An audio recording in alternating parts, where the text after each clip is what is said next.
Yan guys, panoorin po natin ang kilig moment. Alam ko makikilig kayo dito. So yung lupa na papatayin nila dito. Ha?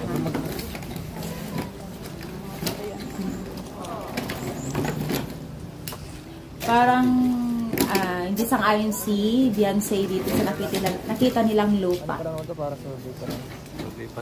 Survey pa lang naman Beyonce, don't worry. Medyo malayo siguro to sa bahay nila. Ay sa lugar na gusto ni Beyonce, no?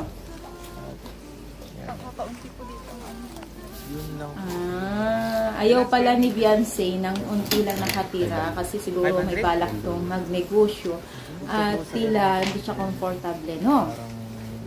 Malayo na sa ano? Hindi malayo. Hindi masadahit kahit sa mga... Oo. Malayo din sa barangay ng konti. Ay, sa bagay. Doon sa bahay namin, hindi mas tumalo.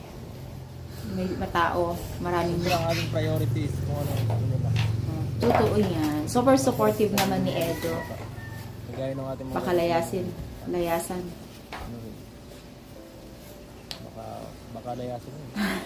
Baka i-abandon namin yung bahay. Kaya, tama. Hindi yung nagustuhan. An-experience na kasi yan sa Team Kalinga.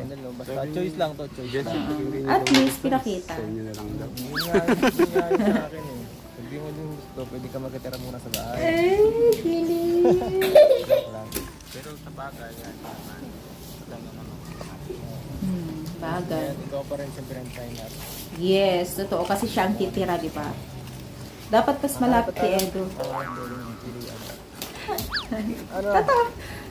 si Miss Dr. Lab. Dito ka gaya niya. Baka may mga kilala ka ba diyang iba? Ayaw dito. Dadalawang isip si Beyonce. Parang di siya komportable. 1,000 square meter. Saan yung gusto mo sa daet? Nasa, oo. Sa malapit kay Edo. Gusto mo, tatabi na bahay na ito. Isang bahay na gusto eh. Oh, why not? Ayaw nga tabi eh. Gusto mo isang bahay lang. Mapang-asawtin itong mga to. Para isa na lang kusina nila. Kilig na kilig din si Edo. Hindi maghanap mas malapit. Kasi Para mas malapit kay Edo. explanation mo bro kung bakit gusto mo na medyo malapit. Ano Edo? Ano, mahihirapan ako.